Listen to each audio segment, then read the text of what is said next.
Part 1. Meeting at the saloon door. The afternoon heat pressed down on Main Street like a flat iron, baking the dust into fine powder that hung in the air and settled on everything. The hitching posts, the wooden sidewalks, the brim of every hat that passed beneath the mercantile's weathered awning. Millbrook was the kind of town that seemed to drowse in perpetual summer, where the sun bleached the paint from storefront signs and made the air shimmer like water over hot stones. Clara Jameson stood at the threshold of Murphy's Saloon, her silhouette cutting a stark line against the amber light that spilled from within. At 24, she carried herself with the bearing of someone who had learned early that the world offered no quarter to those who appeared weak. Her dark hair was pinned back severely, and her dress, a faded blue calico that had seen better years, could not quite conceal the gentle curve of her belly. Now well into its sixth month, the saloon doors hung motionless in the still air. Through the gap, she could see the familiar tableau. Men hunched over cards, their faces shadowed beneath hat brims, the bartender wiping glasses with mechanical precision, the floor scattered with sawdust that had absorbed 1,000 spilled drinks and broken dreams. The air inside carried the mingled scents of tobacco, whiskey, and something else, the particular musk of men who worked hard and bathed infrequently. Clara's hands rested at her sides, steady despite the weight of what she was about to do. She had rehearsed the words during the long walk from the boarding house, each step bringing her closer to this moment of reckoning. There were other choices, of course. There were always other choices, but none that would solve her problem by morning. She stepped forward, and the floorboards creaked beneath her feet. The sound seemed unnaturally loud, cutting through the low murmur of conversation like a knife through cloth. One by one, the men inside turned to look at her.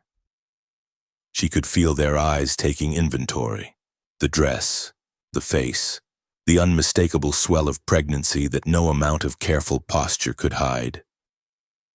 "I need a husband tonight." The words left her lips clear and unwavering, carrying across the room with the weight of absolute necessity. For a moment, the saloon fell silent except for the steady tick of the clock above the bar and the distant sound of a dog barking somewhere down the street. Then the laughter began, not the belly-deep guffaws of genuine amusement, but the nervous, uncertain chuckles of men who weren't quite sure if they were witnessing a joke or a tragedy.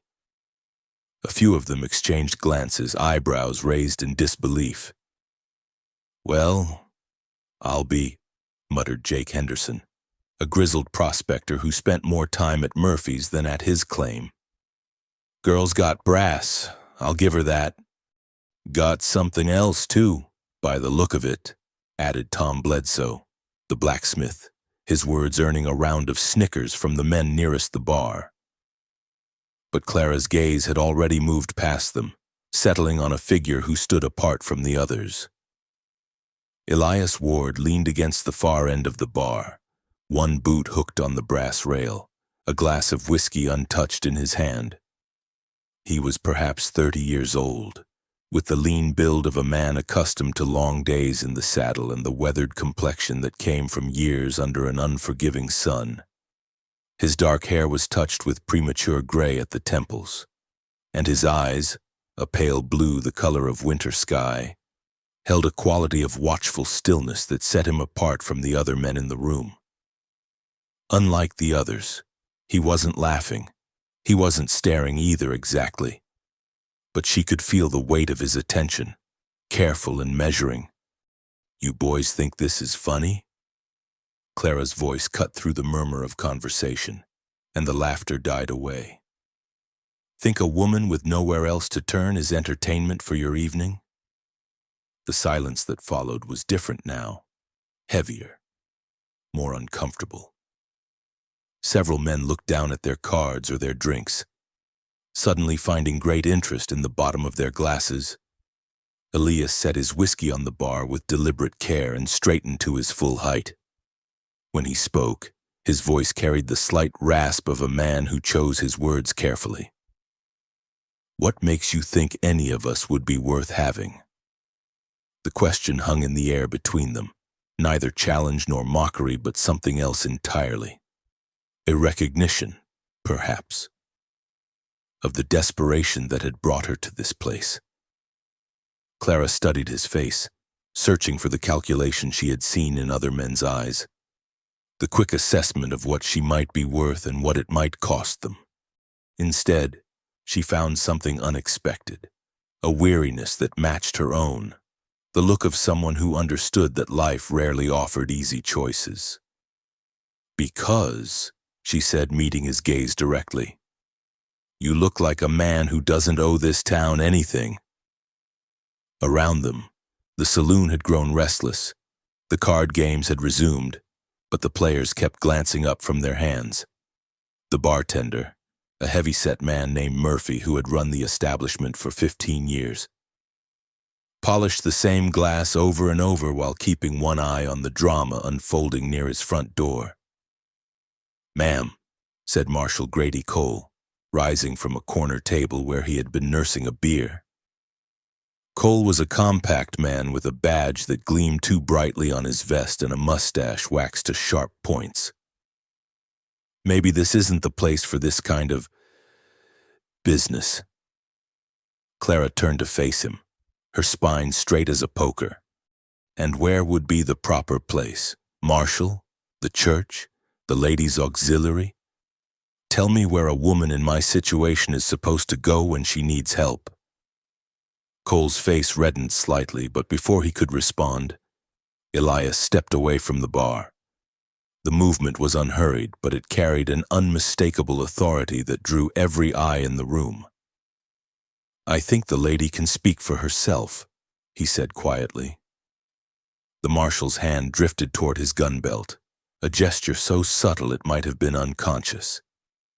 "Ward, I'd advise you to stay out of business that doesn't concern you." "Seems to me," Elias replied, his voice level, "that's for the lady to decide."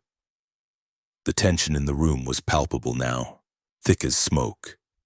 Clara could feel it pressing against her from all sides, the curiosity, the judgment, the barely suppressed excitement of men who sensed conflict brewing. But beneath it all, she sensed something else, opportunity. She had gambled everything on this moment, on the slim chance that somewhere in this room was a man decent enough to help her and strong enough to stand up to what was coming. Looking at Elias Ward, taking in the steady way he held himself, the quiet confidence in his bearing, the careful distance he maintained from the other men, she began to think her gamble might pay off. "What's your name?" she asked. "Elias Ward." "I'm Clara Jameson." She paused, then added, "I was Clara Jameson before."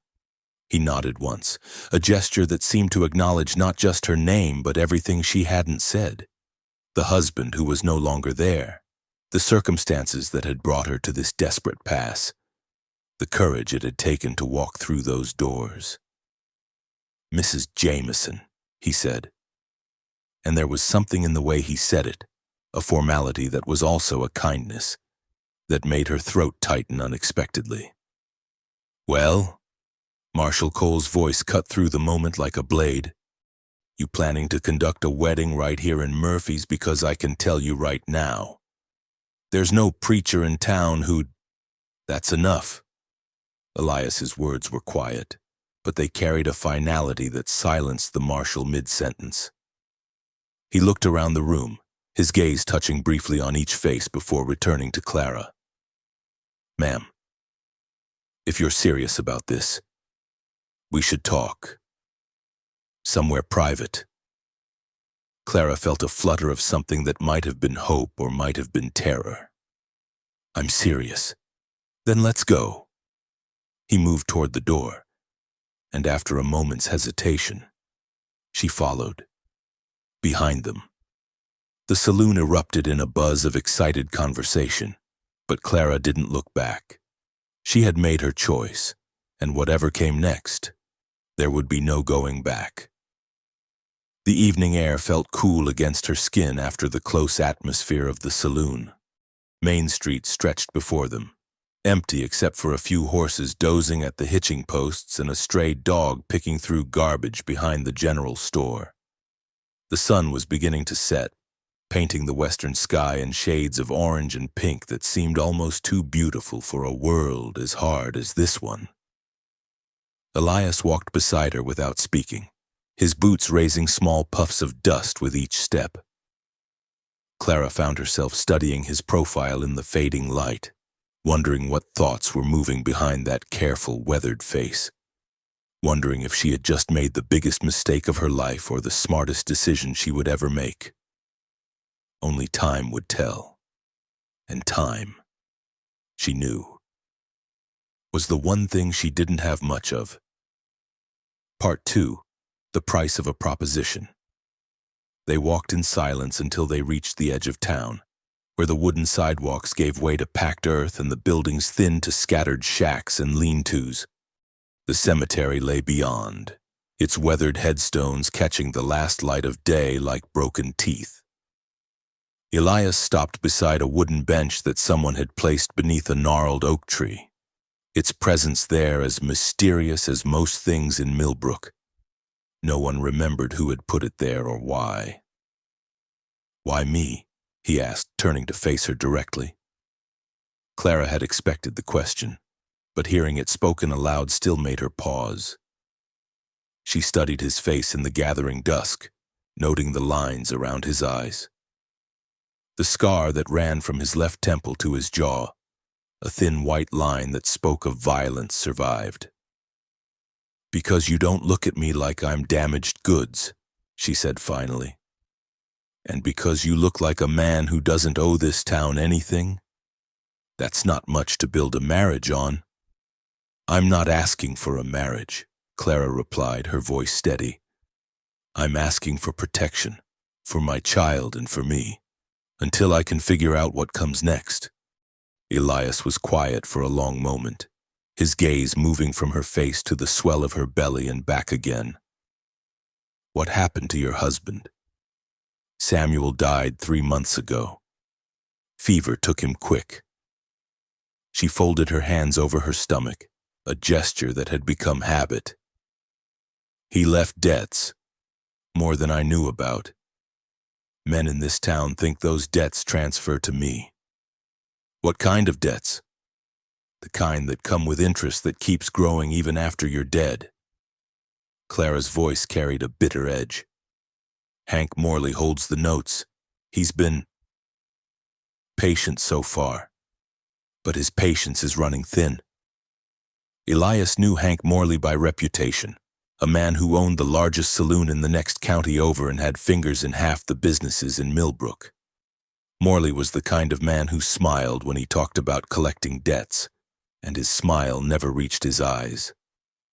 "How much?" $200. Might as well be 2,000 for all the chance I have of paying it."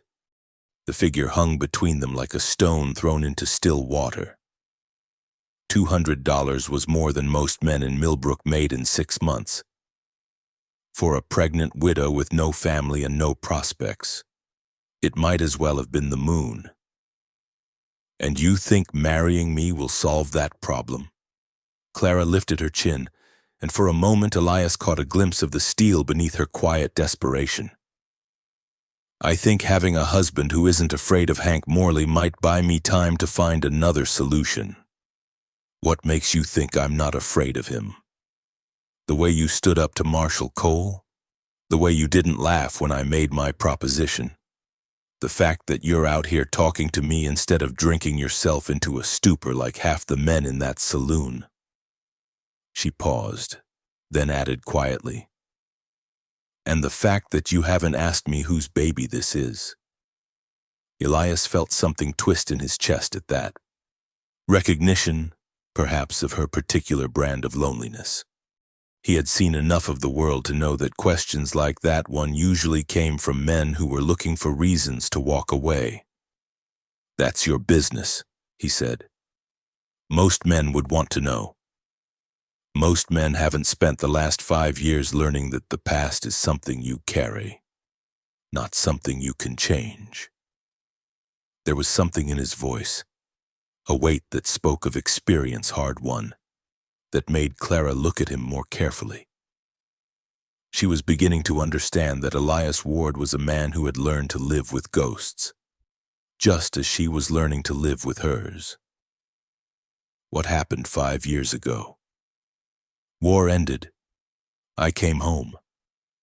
He said it like that explained everything, and perhaps it did.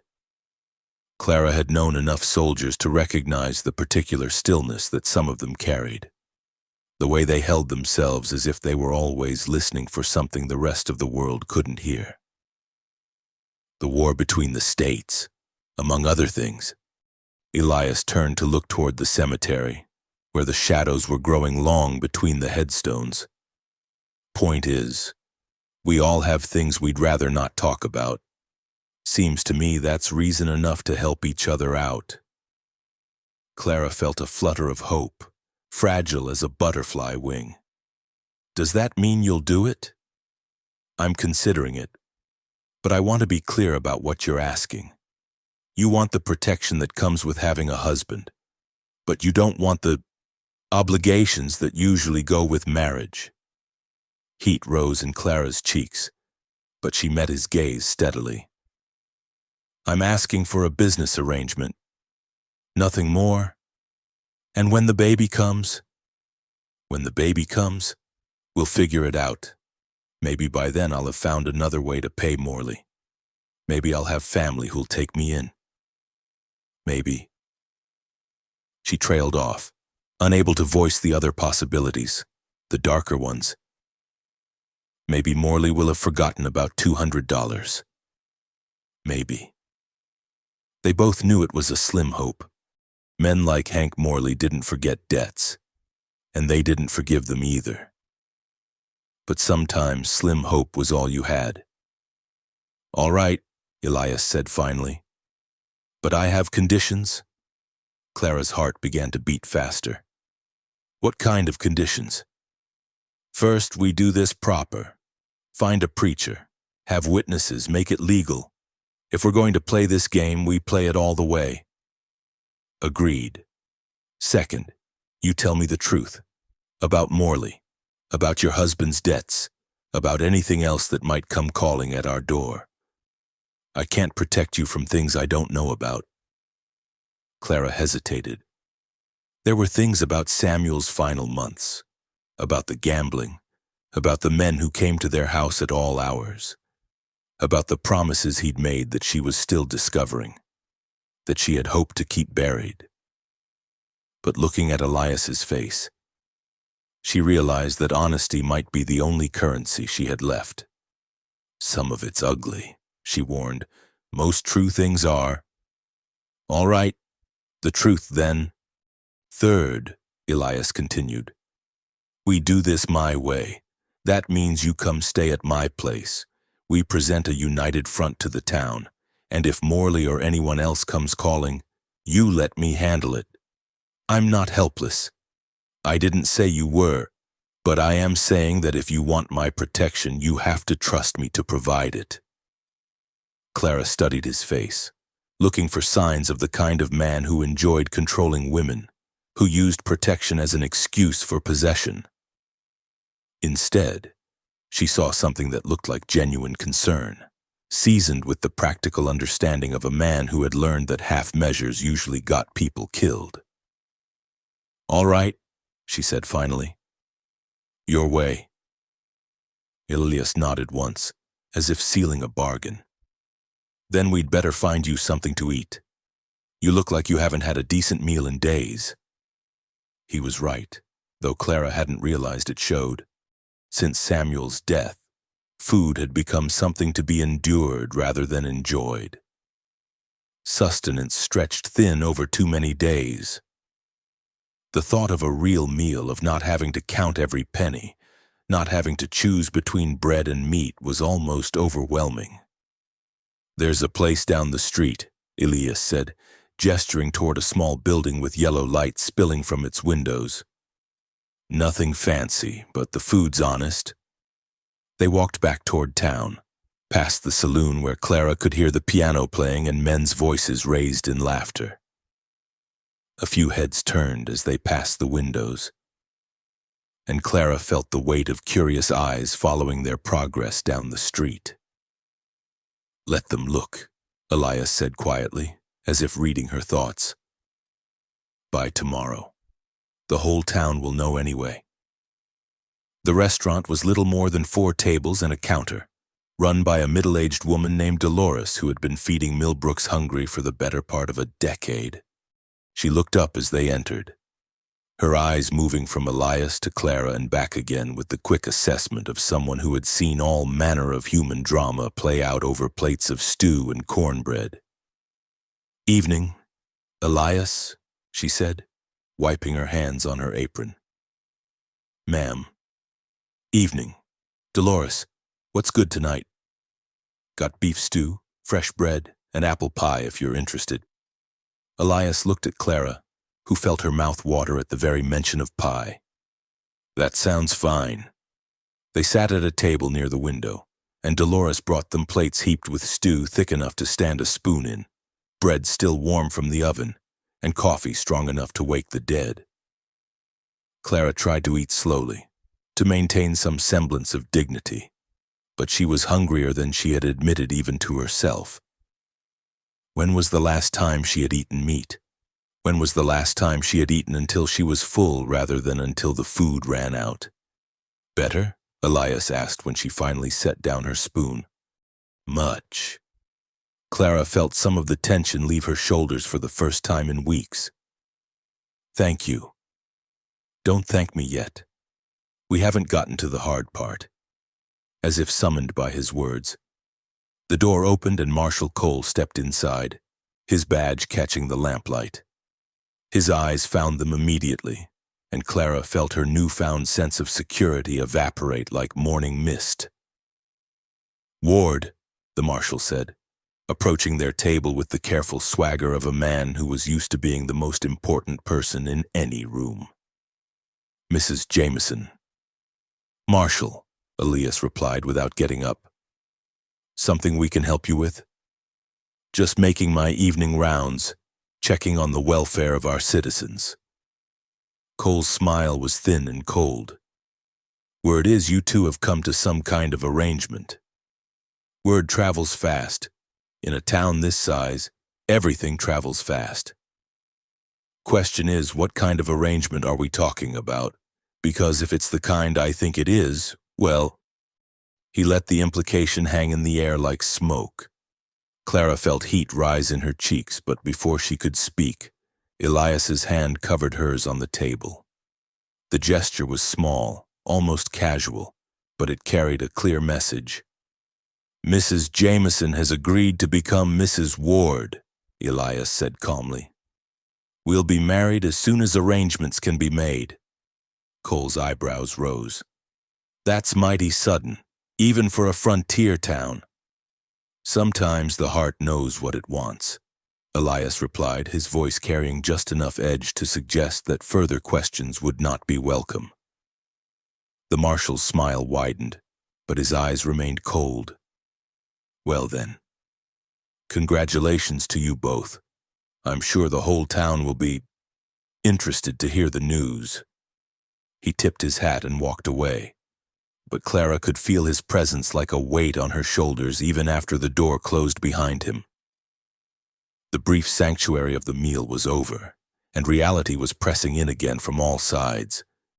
"He's going to make trouble," she said quietly. "Let him try."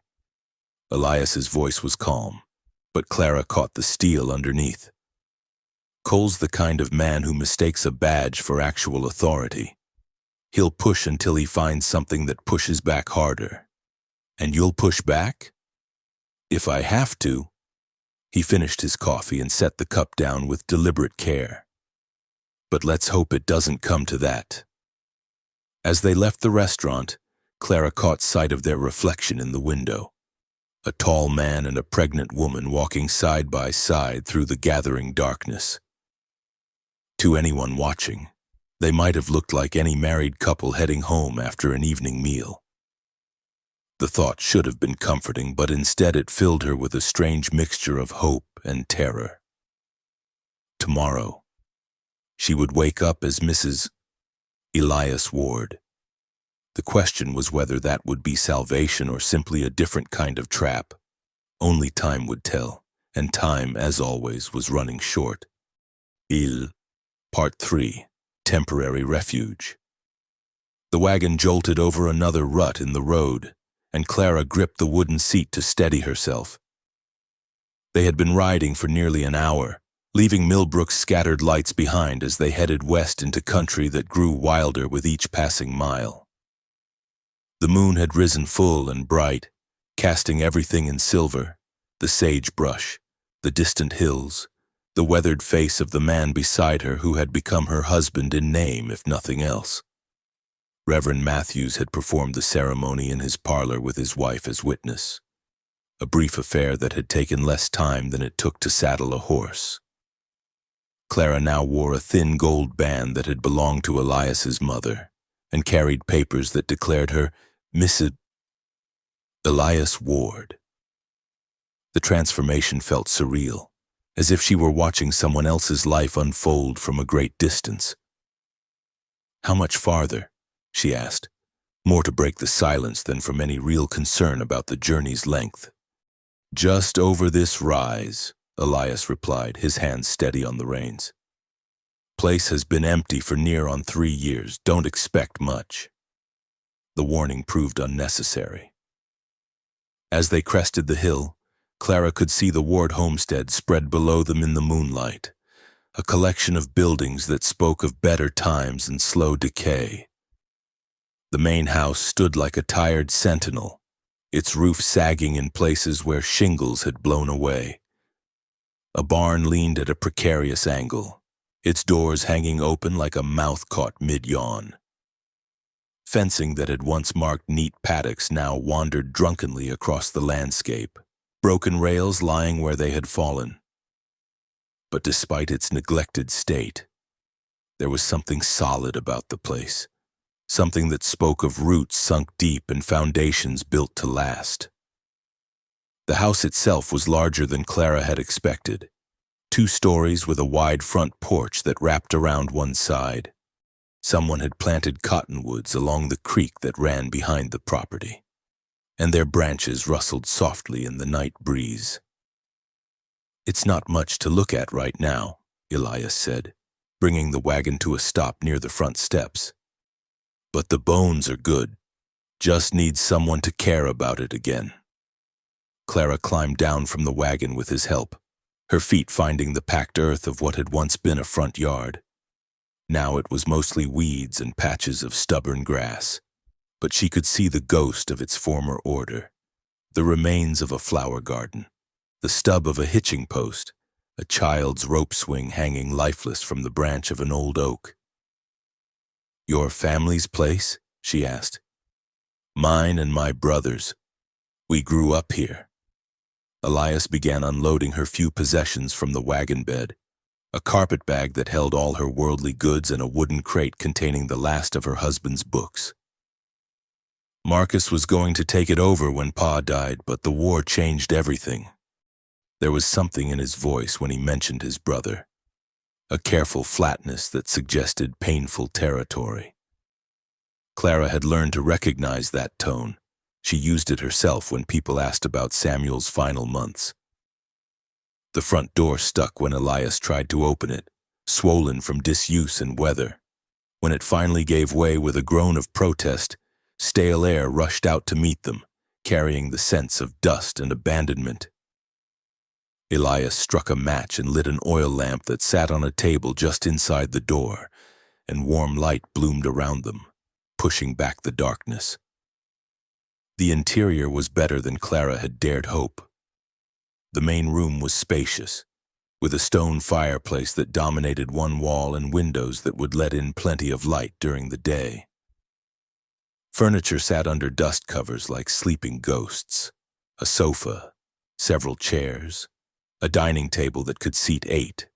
Everything was thick with dust and neglect. But underneath it all, Clara could sense the presence of a home where people had once lived and loved and raised children. "Kitchen's through there," Elias said, gesturing toward a doorway. "Stairs lead up to the bedrooms. There's a room under the eaves that might suit you. Good view of the valley. Catches the morning sun." Clara followed him up the narrow staircase, their footsteps echoing in the empty house. The room he showed her was small but comfortable, with sloped ceilings and a window that looked out over the creek. Someone had left a narrow bed and a washstand, and there was a trunk at the foot of the bed that might serve for her belongings. "It's perfect," she said, and meant it. After months of sleeping in the cramped back room of a boarding house, listening to the sounds of other people's lives through thin walls, the privacy and quiet felt like luxury. "There's bedding in that trunk, if it hasn't gotten too moth-eaten. I'll be downstairs if you need anything." Elias paused in the doorway, lamplight throwing shadows across his face. "Clara, tomorrow we'll need to make this look real. People will be watching." "I understand." After he left, Clara sat on the edge of the bed and looked around her new domain. Through the window, she could see the valley spread below, silver-touched and peaceful. For the first time in months, she felt something that might have been hope stirring in her chest. It was fragile as a soap bubble, ready to burst at the first touch of reality. But it was there. She opened her carpet bag and began unpacking her few belongings: 2 extra dresses, some undergarments, her mother's hairbrush, and the small Bible that had been a wedding gift from Samuel's aunt. At the bottom of the bag, wrapped in a piece of cloth, was the only valuable thing she owned, a silver locket that had belonged to her grandmother. She had almost sold it a dozen times in the past month, but something had always held her back.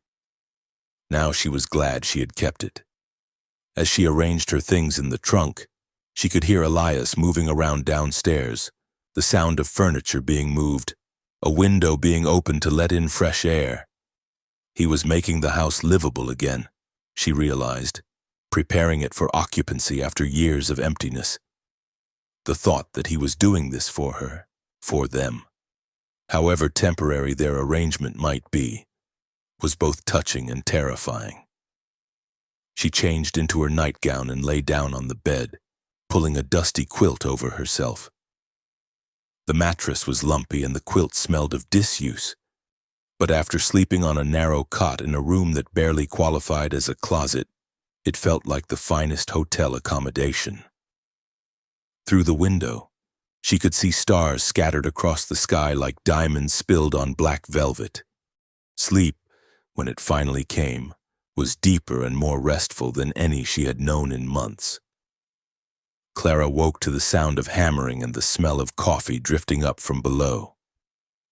Morning light streamed through her window, revealing the room in all its dusty glory but also highlighting its potential. The walls were a soft blue, faded but still pleasant, and someone had painted small flowers along the window frame, a woman's touch in what had probably been a daughter's room. She dressed quickly and made her way downstairs, following the sound of activity. She found Elias in the kitchen, which had been transformed overnight. The dust covers were gone, the windows were open, and he had managed to get the old cook stove working. Coffee bubbled in a pot, and he was frying eggs in a cast-iron skillet. "Morning," he said without turning around. "Hope you slept all right." "Better than I have in months." Clara looked around the kitchen with appreciation. Like the rest of the house, it was larger than what she was used to, with a big table for meal preparation and shelves that had once held preserves and supplies for a working ranch. "You've been busy.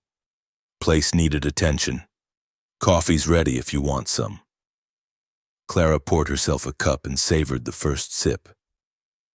Real coffee, not the chicory and grain substitute she had been drinking for weeks. Another small luxury that felt enormous in its impact on her spirits.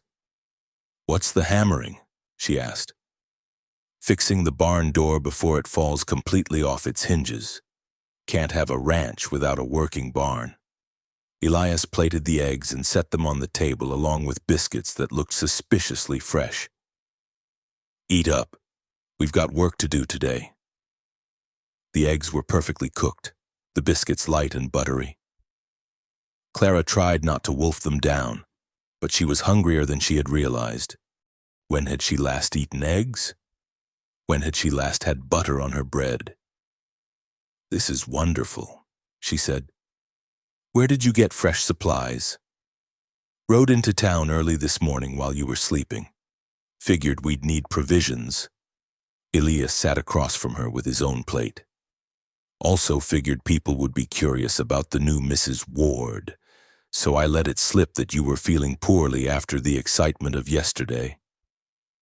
Bought us a day or two before folks start expecting to see you around town." Clara nodded, understanding the strategy. A new bride feeling under the weather was perfectly reasonable, and it would give them time to establish their story and prepare for the scrutiny that was sure to come. "What do you need me to do?" she asked. "Help me make this place look lived in. A ranch that's been empty for 3 years doesn't suddenly become a working homestead overnight, but we can at least make it look like we're trying." Elias finished his eggs and pushed back from the table. "You up for some physical work?" "I'm pregnant, not invalid." "Good, because there's plenty to do." They spent the morning working side by side, cleaning and organizing and making repairs. Clara swept and dusted while Elias fixed loose boards and oiled hinges. She hung curtains that had been stored in a trunk while he replaced broken window panes. The work was satisfying in a way that Clara hadn't experienced in months. The simple pleasure of making a place better, of creating order from chaos. As the day wore on, she began to understand the scope of what Elias was attempting. This hadn't been just a ranch.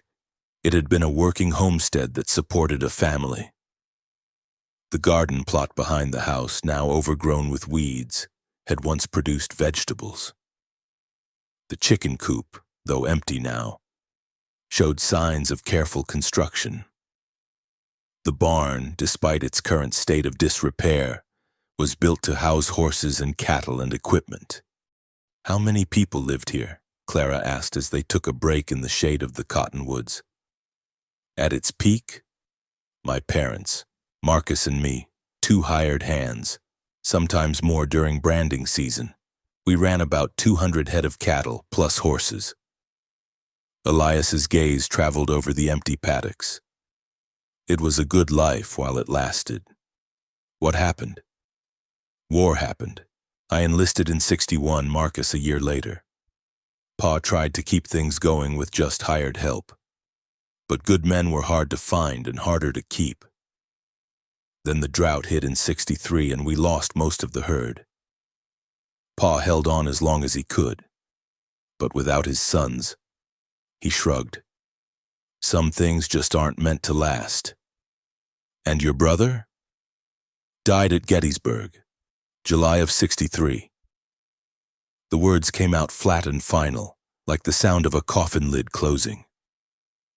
"By the time I got home, Pa was already sick. He lasted 6 months. Clara felt the familiar ache of recognition. She knew what it was like to lose people, to have the future you had planned simply disappear one day like smoke. "I'm sorry. Past is past. Can't change it. Can only decide what to do next." Elias stood and brushed dust from his pants. "Question is whether this place has another chance in it." Looking around at the evidence of their morning's work, the clean windows, the swept porch, the small signs of care and attention, Clara thought it might. The bones were good, as Elias had said. It just needed someone to believe in it again. That afternoon, as they worked on replacing fence posts, a rider appeared on the horizon. Clara felt her stomach tighten as the figure grew larger, resolving into the familiar shape of Marshal Cole astride a bay gelding. "Company," Elias said mildly, but Clara noticed that he moved closer to where his rifle leaned against a fence post. Cole rode up at an easy pace, his badge glinting in the afternoon sun. "Afternoon, folks. Thought I'd ride out and see how the newlyweds were settling in." "Kind of you to check," Elias replied. "As you can see, we're making progress." The marshal's gaze took in the evidence of their work, the repaired fence, the cleaned windows. Clara's presence beside Elias with a hammer in her hand. "Moving mighty fast, aren't you? Place has been empty for years." "No time like the present," Clara said, finding her voice. "A home isn't going to fix itself." Cole's attention turned to her, and she forced herself to meet his gaze steadily. She had learned long ago that showing fear to men like the marshal was like showing blood to a shark. "How are you feeling, Mrs. Untward? Heard you were under the weather yesterday." "Much better. Thank you. Nothing that a good night's sleep and some fresh air couldn't cure." "That's good to hear. Wouldn't want anything to interfere with domestic happiness." His smile was thin and cold. "Well, I'll let you folks get back to your work. Just wanted to make sure everything was proper." He wheeled his horse around and rode away at the same leisurely pace, but Clara could feel his eyes on them until he disappeared over the ridge. "He'll be back," she said quietly. "Let him come." Elias picked up his hammer and lined up another fence post. "By then, we'll be ready for him." As the sun began to set, painting the sky in shades of orange and gold, Clara stood on the front porch and surveyed their progress. In one day, they had transformed the place from an abandoned ruin into something that looked like a home again. It wasn't finished. It might never be finished. But it was a beginning. Behind her, she could hear Elias moving around in the kitchen preparing supper.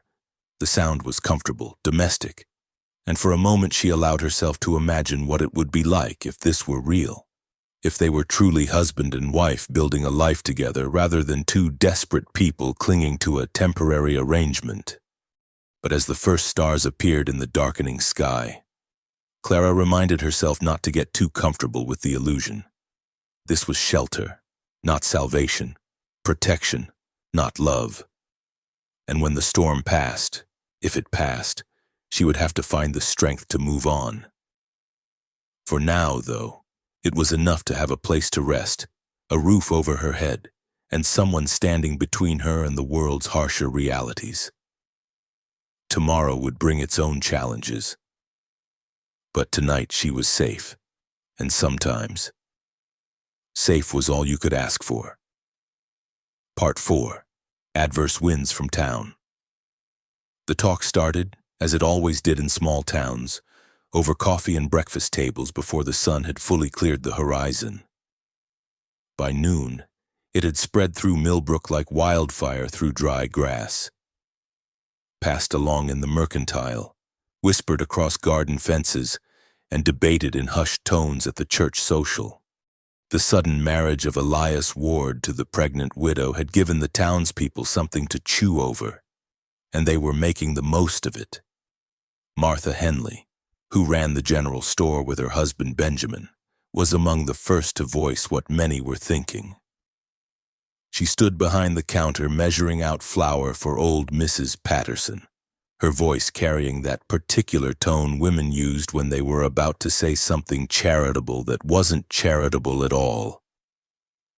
"It's wonderful that Mr. Ward found someone," she said, her measuring cup pausing mid-scoop.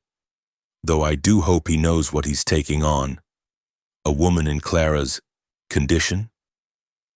Well, it's not like she had many choices." Mrs. Patterson, who was 70 if she was a day and had buried 2 husbands, snorted. "Seems to me the girl showed some gumption. Better to ask for help than to starve quietly in a corner. "Oh, I'm not criticizing," Martha said quickly, though her tone suggested otherwise. "It's just that marriage is such a sacred institution. One would hope that love would be involved, not just necessity." By afternoon, the speculation had grown more creative. At Widow Morrison's boarding house, where several unmarried men took their meals, the conversation had turned to the practical aspects of Elias's decision. "Man needs a woman to run a homestead," declared Frank Tuttle, a clerk at the bank who fancied himself something of an expert on frontier life despite having never lived more than a mile from civilization. "Can't blame him for taking what's available. Question is whether he's getting more than he bargained for," added Harvey Springer, the telegraph operator. "Word is Samuel Jameson died owing money all over town. Debts don't disappear just because a man's in the ground."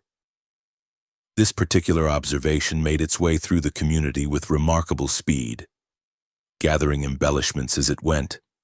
By evening, the amount Samuel had supposedly owed had tripled, and the number of creditors had grown to include half the businessmen in the territory.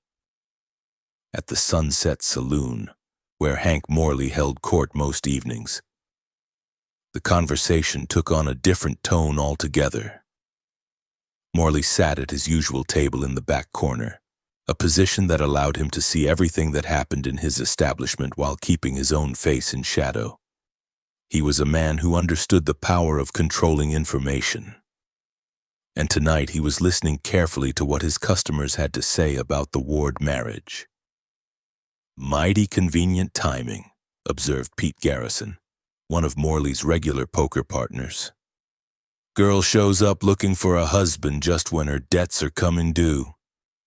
Morley said nothing, but his fingers drummed against the table in a rhythm that those who knew him had learned to recognize as a sign of displeasure. He had been patient with Clara Jameson, allowing her the customary period of mourning before pressing her about her late husband's obligations. But patience was not forgiveness, and business was business. "Some might say she's trying to hide behind another man's name," Morley finally said, his voice carrying easily despite its quiet tone. "Some might wonder if that's entirely honest." The implications of his words settled over the table like smoke. In a town where reputation was everything and everyone knew everyone else's business, questions about honesty could be more damaging than accusations of outright theft. Meanwhile, at the Ward homestead, Clara was learning firsthand about the price of notoriety. She had ridden into town with Elias to buy supplies, a trip that should have been routine but instead felt like running a gauntlet. Eyes followed them down Main Street. Conversations stopped when they passed, and more than once she caught sight of women pointing in their direction. At the general store, Martha Henley's greeting was cordial but cool. "Mrs. Bundy Ward," she said, the title sounding strange even to Clara's ears. "How are you settling in?" "Very well, thank you." Clara kept her voice steady, though she could feel the weight of curious stares from the other customers. "Mr. Ward has been very kind." "I'm sure he has." Martha's smile was thin as paper. "It must be such a relief to have security again." The word hung in the air between them, loaded with implication. Clara felt heat rise in her cheeks but forced herself to maintain her composure. "Security is indeed a blessing," she replied, "as is having a husband who values honesty and hard work." It was a small counterattack, but it hit its mark. Martha's smile faltered slightly, and she turned her attention back to tallying their purchases with unnecessary precision. Outside the store, Elias loaded their supplies into the wagon while Clara waited in the shade of the covered walkway. She was trying not to show how the encounter had affected her when she heard footsteps approaching. Turning, she found herself face to face with Reverend Matthews, the minister who had performed their wedding ceremony. "Mrs. Ward," he said, tipping his hat. "How are you finding married life?" "It's an adjustment, Reverend, as I'm sure you understand." Clara studied his face, trying to read his intentions. Matthews was a good man, she believed, but he was also human, and humans were curious creatures. "Indeed, marriage is one of our most sacred institutions, a union blessed by God and witnessed by the community." He paused, choosing his words carefully. "I trust you and Mr. Ward are finding your way toward genuine partnership." Clara understood what he was really asking.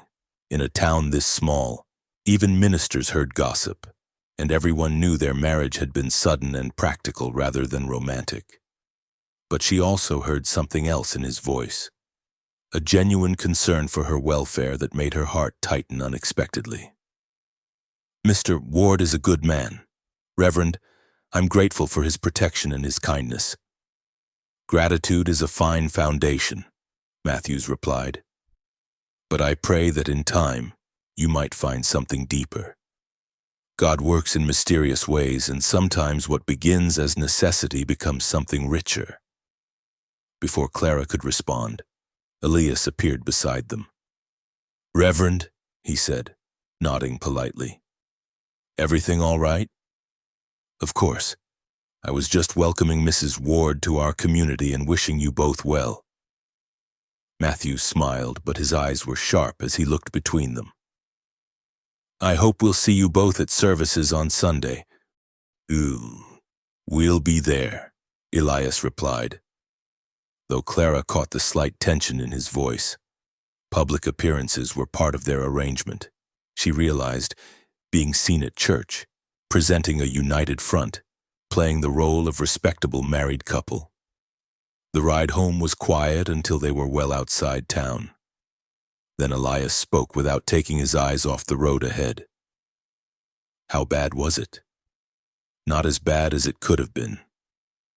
Martha Henley was pointed in her comments, but nothing I couldn't handle." Clara adjusted her position on the wagon seat, trying to ease the ache in her lower back. "Reverend Matthews was kind, though I think he suspects the truth about our arrangement. Matthews is a good man. He won't cause trouble unless he thinks someone's being harmed." Elias guided the horses around a deep rut in the road. "The others, though, they'll keep talking until something more interesting comes along. And if nothing more interesting comes along, then we'll deal with whatever comes." That evening, as Clara prepared supper and Elias tended to the horses, they were interrupted by the sound of approaching riders. Clara looked out the kitchen window and felt her stomach drop. 3 men were riding up the lane, their faces hard in the gathering dusk. Elias appeared in the doorway, his rifle in his hands. "Stay inside," he said quietly. "No matter what happens. Stay inside." Clara moved to the window where she could see but hopefully not be seen.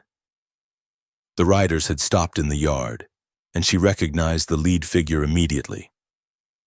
Marshal Cole, flanked by 2 men she didn't know but who carried themselves with the particular swagger of those accustomed to violence. "Ward," Cole called out, "need to have a word with you." Elias stepped onto the porch, the rifle held casually but ready.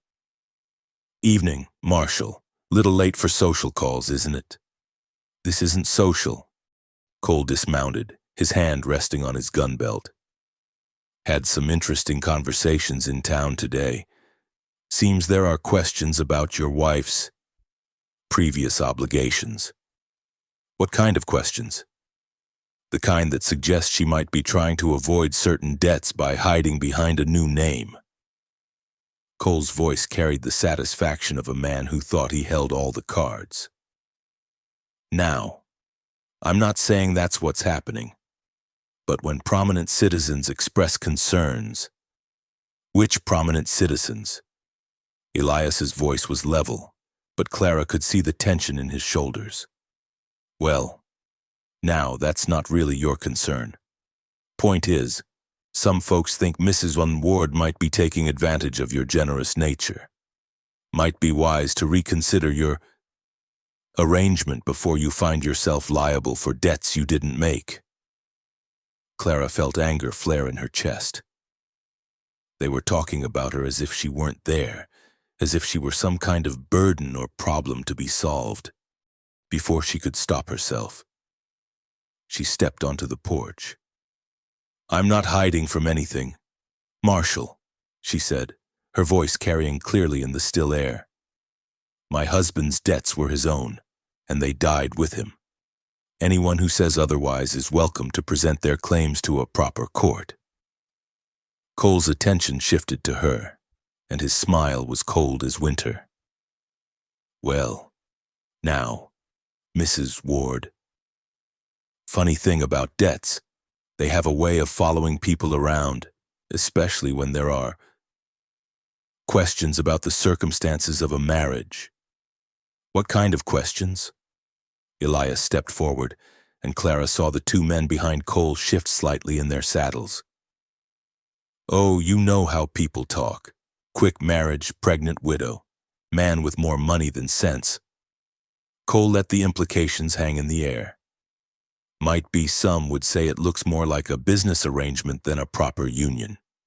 And if that's the case, well, certain legal protections might not apply." Clara felt the ground shift beneath her feet. She had assumed that marriage would shield her from Samuel's debts. But if their union could be challenged, questioned, or somehow invalidated. "You threatening my wife, Marshall?" Elias's voice had gone quiet, and Clara recognized the danger in that tone even if Cole didn't. "Not threatening anyone, just sharing some concerns that have been brought to my attention. Might be wise to think about whether this arrangement is really in everyone's best interest." For a long moment, the only sound was the wind rustling through the cottonwoods. Then Elias spoke, his words carrying the weight of absolute finality. "My wife and I appreciate your concern, Marshall. But our marriage is legal, proper, and none of your business. If someone has a legitimate claim against her, they can present it to a judge. Until then, I suggest you and your friends find somewhere else to spend your evening." Cole's hand moved closer to his gun, and Clara held her breath. But after a tense moment, he smiled and remounted his horse. "Just trying to be helpful. Ward, wouldn't want to see a good man get taken advantage of." He gathered his reins and looked directly at Clara. "Ma'am, you might want to consider whether you're being fair to your new husband. Some burdens are too heavy for one man to carry." They rode away, but Clara could feel the threat hanging in the air like smoke from a grass fire. When the sound of hoofbeats had faded completely, she realized she was shaking. "They'll be back," she said quietly. "Yes," Elias agreed. "They will. Question is, what are we going to do about it?" Clara looked at him in the fading light, this man who had taken on her troubles as his own, who stood between her and the world's harsh judgment with nothing but his own integrity as armor. For the first time since Samuel's death, she felt something besides desperation and fear. She felt anger, clean, sharp, and surprisingly liberating. "We're going to stand our ground," she said. "Let them come. We have nothing to hide and nothing to be ashamed of." Elias studied her face in the gathering darkness, and she thought she saw something like approval in his expression. "All right then. We stand our ground."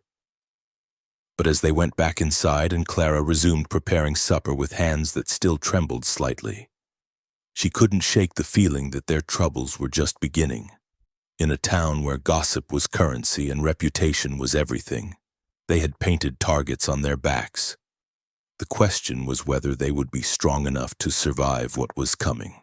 Outside, the wind picked up, rattling the windows and moaning through the eaves like a warning of storms ahead. Part 5. The threat takes shape. 3 days passed in relative quiet, during which Clara began to hope that perhaps the worst of the town's curiosity had burned itself out. She and Elias had fallen into a routine of sorts. He worked on the larger repairs while she tackled the endless task of making the house livable again. They spoke little during the day, but their silences were comfortable rather than strained, the easy quiet of two people working toward a common purpose. On Thursday afternoon, Clara was hanging washing on the line behind the house when she heard the sound of a single horse approaching. The clothes basket at her feet suddenly felt heavy as lead, and she found herself calculating the distance to the back door, wondering if she could reach it before whoever was coming rounded the corner of the house. She didn't have to wonder long. A man on a black stallion appeared from behind the barn, moving at an unhurried walk that somehow managed to seem more menacing than a gallop. Clara recognized him immediately, though they had never been formally introduced.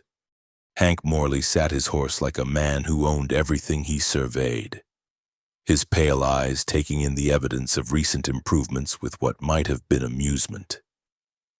Morley was not a large man, but there was something about him that commanded attention. Perhaps the expensive cut of his clothes, so out of place in the frontier setting, or the way he carried himself with the confidence of someone who had never been told no and meant it. His hair was silver gray and immaculately groomed, his mustache waxed to sharp points. Everything about him spoke of civilization and refinement, which somehow made his presence here all the more unsettling. "Mrs. Ward," he said, touching the brim of his hat in a gesture that was polite and mocking in equal measure.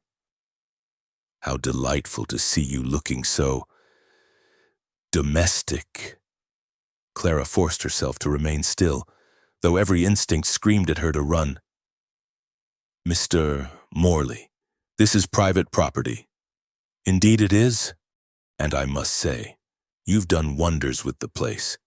Amazing what a woman's touch can accomplish." His smile was thin and cold, like ice forming on a window.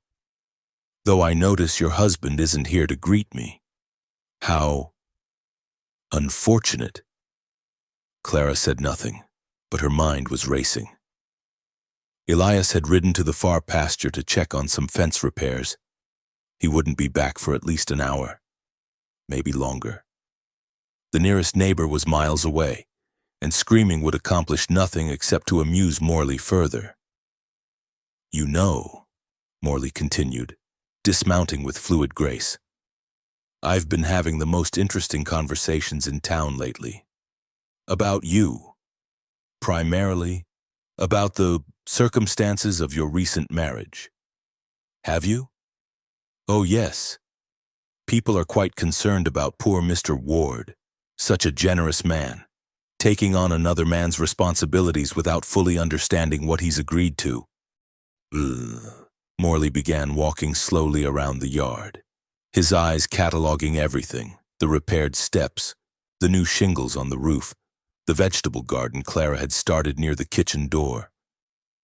"Of course, I assured them that you're an honorable woman who would never dream of deceiving your new husband about your obligations." The word hung in the air between them like a spider on its web. Clara felt her baby move restlessly inside her, as if sensing her distress, and she placed a protective hand over her belly. "I don't have any obligations to you, Mr. Morley. My husband's debts died with him." "Oh, my dear girl." Morley's laugh was soft and genuinely amused. "Is that what you told Mr. Ward? How creative of you." He reached into his jacket and withdrew a folded paper, holding it up so she could see it clearly. "This is a promissory note, signed by your late husband and witnessed by 2 upstanding citizens of Millbrook. It clearly states that in the event of his death, his obligations transfer to his widow. Perfectly legal, I assure you." Clara's mouth went dry. She had heard Samuel mention such papers, but she had assumed they were just threats. Empty words meant to intimidate. "Let me see that." "Certainly." Morley unfolded the document with theatrical care. "As you can see, it's quite explicit. $200, plus interest at 10% per month, given that it's been—" He paused to calculate. 4 months since Samuel's untimely demise. The total now stands at approximately $280. The numbers hit Clara like physical blows. $200 had been impossible. 280 was beyond imagining. "You can't possibly expect—" "Oh, but I can," Morley interrupted smoothly. "And I do. Now, I understand that your current situation makes immediate payment challenging. But I'm a reasonable man. I'm prepared to offer you an alternative arrangement." Something in his tone made Clara's skin crawl. "What kind of arrangement?" "Well, you've clearly demonstrated your ability to manage a household, and I find myself in need of someone to oversee the domestic operations of my establishment in the next county. The position comes with room and board, naturally, and a small wage that could be applied toward your debt." Clara stared at him, understanding dawning like a cold sunrise. "You're suggesting I leave my husband to come work for you. I'm suggesting you honor your commitments like a civilized person. What you tell Mr. Ward about your reasons is entirely up to you." Morley refolded the paper and tucked it back into his jacket. "Of course, if you prefer, we could discuss the matter with him directly. I'm sure he'd be fascinated to learn about his new financial obligations." "He wouldn't pay. He has no legal responsibility for Samuel's debts." "Perhaps not. But men like Elias Ward have such inconvenient consciences. I suspect he'd feel morally obligated to help his wife out of her difficulties, especially considering—" Morley's gaze dropped meaningfully to her belly. "Well, let's just say he's already demonstrated a remarkable willingness to take on other men's responsibilities." Clara felt something crack inside her chest. Not break, exactly, but develop a hairline fracture that threatened to spread. The careful equilibrium she and Elias had built over the past few days suddenly seemed as fragile as spun glass. "What do you want?" she asked quietly. "I want you to think carefully about your options, my dear. You can continue this charade of domestic bliss, knowing that every day brings you deeper into debt and closer to the moment when Mr. Ward discovers exactly what kind of woman he's married. Or you can come work for me, where you'll be able to pay off your obligations honestly and without deceiving anyone. And if I refuse?" Morley's smile widened, and for the first time Clara saw something genuinely dangerous in his pale eyes. "Then I suppose I'll have no choice but to present my claim to the territorial court, along with some rather interesting testimony about the circumstances of your marriage. Amazing how many people have observed that your condition makes the timing of your courtship rather convenient." The threat was clear. He would challenge the legitimacy of her marriage, painting her as a deceiver who had trapped an honorable man through fraud. Even if she won such a case, and that was far from certain, the scandal would destroy any chance she and Elias had of building a life together. "How long do I have? I'm not an unreasonable man. Shall we say a week? That should give you time to think things through properly." Morley moved toward his horse, then paused. "Oh, and Mrs. Ward, I'd strongly advise against involving your husband in this decision. Men can be so unpredictable when they feel their honor has been questioned." He mounted smoothly and touched his hat again. "Good day, my dear. I look forward to hearing from you soon." Clara watched him ride away, her legs suddenly too weak to support her weight. She sank down onto the back steps, her hands shaking as she tried to process what had just happened. A week. She had a week to decide whether to abandon the first safety she had known in months or drag Elias into a financial and legal nightmare that would destroy them both. The baby kicked hard, as if protesting her distress, and Clara found herself talking to it in a whisper. "I'm sorry, little one. I thought I'd found us a safe harbor, but it seems the storm followed us here." She sat there until the shadows grew long and she heard Elias's horse approaching from the front of the house. By the time he appeared around the corner, she had managed to compose herself enough to stand and pick up the laundry basket. "How were the fences?" she asked, proud of how normal her voice sounded. "Worse than I thought. Going to need more wire." Elias studied her face in the fading light. "Everything all right? You look pale." Clara hesitated, the weight of Morley's threat pressing down on her like a physical burden. She could tell him everything. About the debt, about Morley's visit, about the impossible choice she was being forced to make. But she could also see him clearly now. This good man who had already given her more than she had any right to expect. How could she reward his kindness by dumping another man's sins on his shoulders? "Just tired," she said finally. "All this work is catching up with me." Elias nodded, but she could see he wasn't entirely convinced. "You should rest. I'll finish the evening chores." "Thank you." Clara went inside and began preparing supper, her hands moving automatically through familiar tasks while her mind churned through increasingly desperate scenarios. Could she somehow earn the money in a week? Unlikely. Could she convince Morley to wait longer? Doubtful. Could she simply run, disappear into the vast emptiness of the frontier? Not in her condition, and not without dragging Elias into whatever consequences followed. Which left her with only one real option, the one Morley had known she would eventually reach when he made his offer. She could protect Elias by removing herself from his life before her problems became his.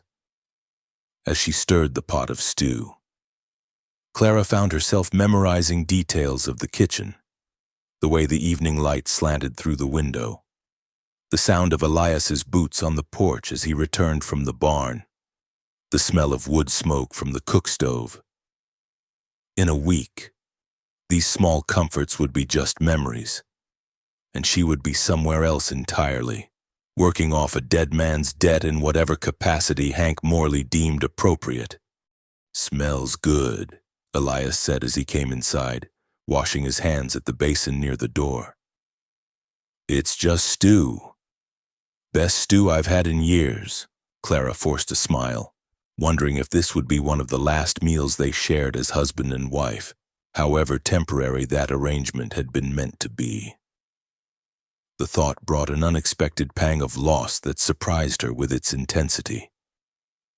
They ate in companionable silence, and for a few minutes Clara allowed herself to pretend that this was real, that she was truly married to this quiet, steady man, that the child she carried was his, that they had a future together stretching out beyond tomorrow.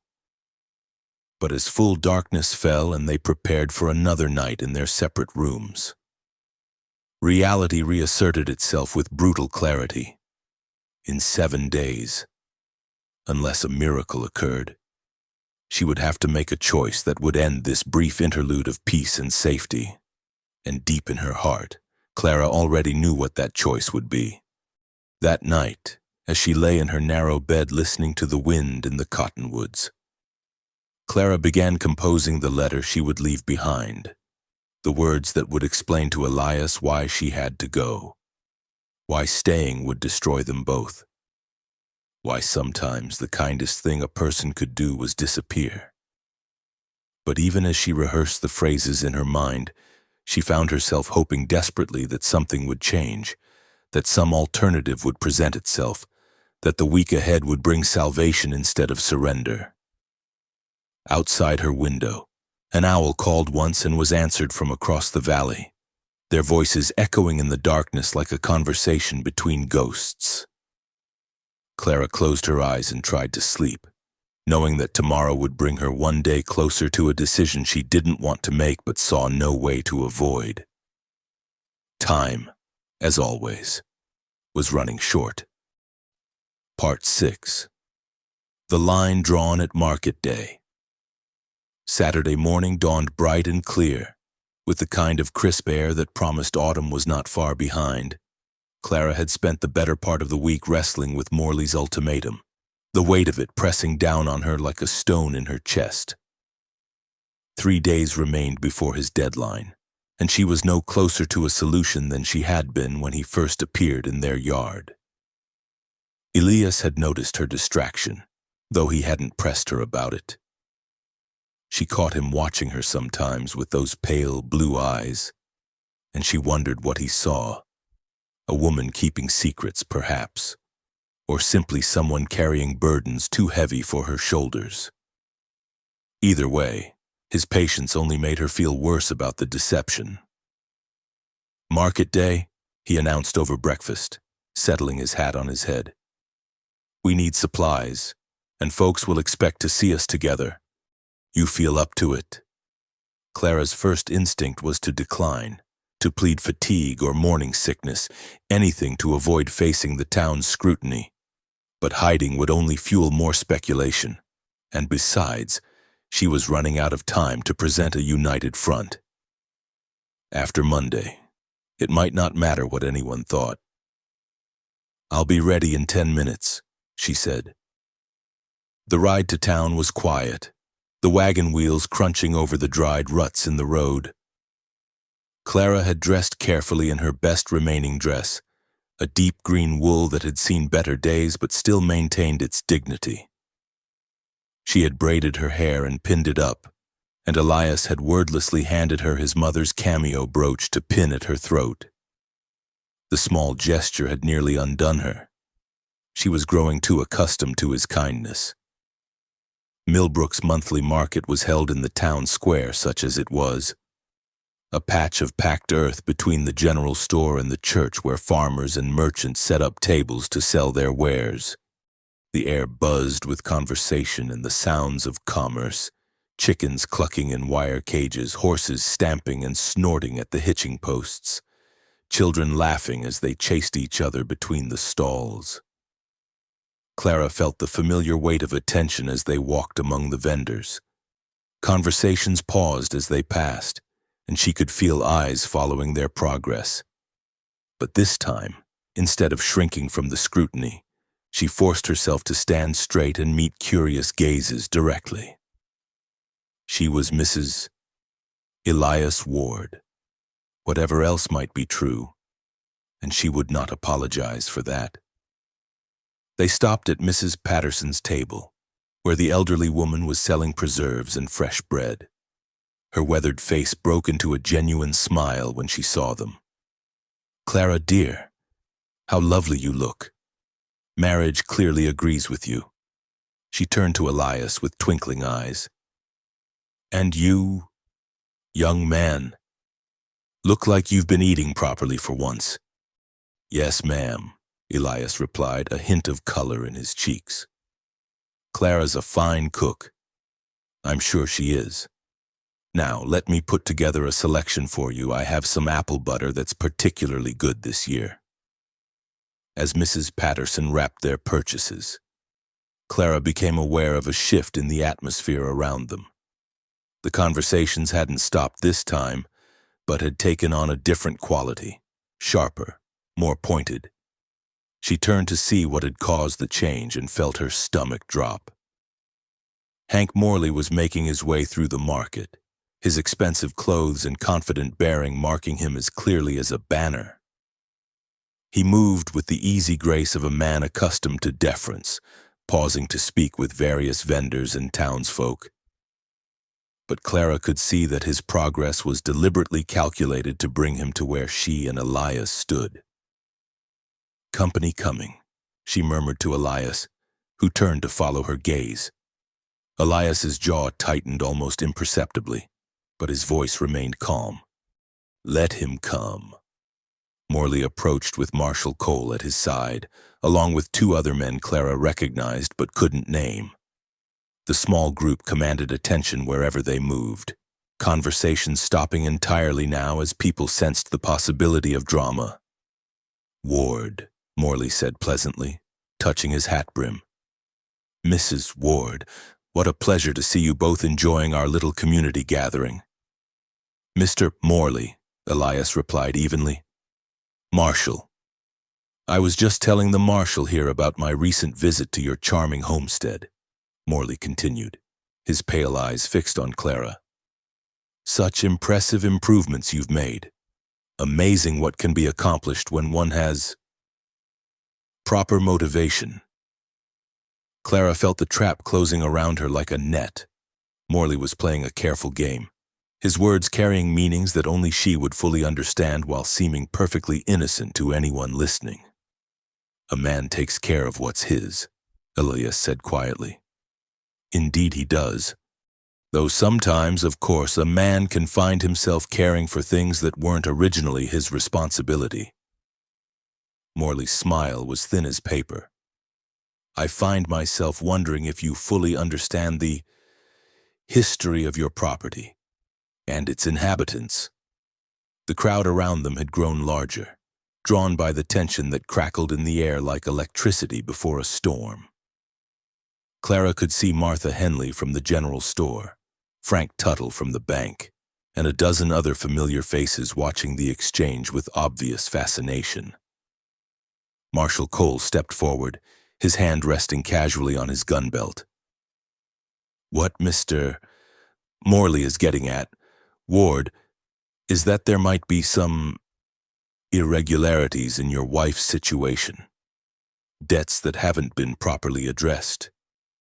"My wife's situation is none of your concern," Elias replied, his voice carrying an edge of steel. "Ah, but that's where you're wrong," Morley interjected smoothly. "You see, when a debt exists, it becomes everyone's concern, especially the community's concern. We can't have people simply disappearing their obligations through convenient marriages." The implication hung in the air like smoke. Around them, Clara could hear the whispers starting, people repeating Morley's words to those who hadn't heard clearly.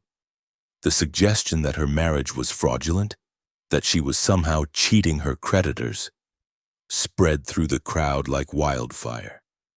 Clara felt something snap inside her, not break, but transform, like iron heated until it became something harder and more dangerous. The fear that had paralyzed her for weeks suddenly crystallized into a cold, clear anger that burned away everything else. "Mr. Morley," she said, her voice carrying clearly across the square, "if you have something to say about me, perhaps you should say it directly instead of hiding behind innuendo and implications."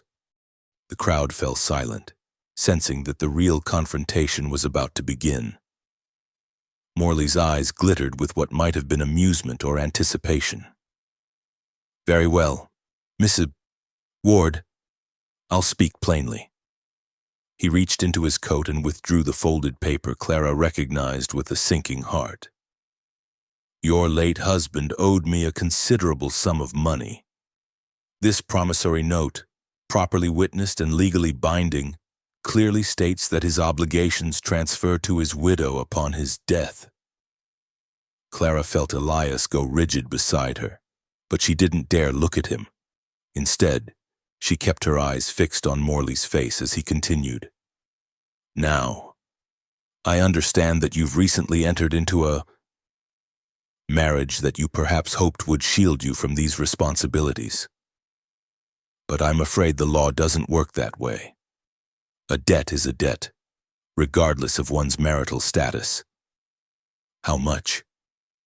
Elias's voice was quiet, but it carried clearly. $280, including accumulated interest," Morley replied promptly. "A significant sum, to be sure, but hardly insurmountable for a man of your resources." Clara saw the trap now in all its horrible completeness. Morley wasn't just trying to collect a debt, he was forcing Elias to choose between his honor and his finances, between protecting his wife and protecting himself. And he was doing it publicly, where backing down would mean losing face before the entire community. "The debt isn't his," Clara said, her voice steady despite the chaos in her chest. "It's mine, and I'll handle it myself." "How very noble," Morley said. "But I'm afraid noble intentions don't pay debts. Unless, of course, you have $280 hidden away somewhere?" Clara lifted her chin, and in that moment she felt something she hadn't experienced in months, a sense of her own power, her own worth. She might be a pregnant widow with nothing to her name, but she was not helpless, and she was not alone. "No," she said clearly. "I don't have your money, Mr. Morley, but I have something else." She paused, feeling the weight of every eye in the square upon her. When she spoke again, her voice rang out like a bell. "I have my name and my integrity, and my right to stand here as an equal member of this community. And no man here owns those things. Not you, not the marshal, not anyone." A murmur ran through the crowd, surprise, approval, uncertainty. Clara felt Elias shift beside her, and from the corner of her eye she saw him straighten to his full height.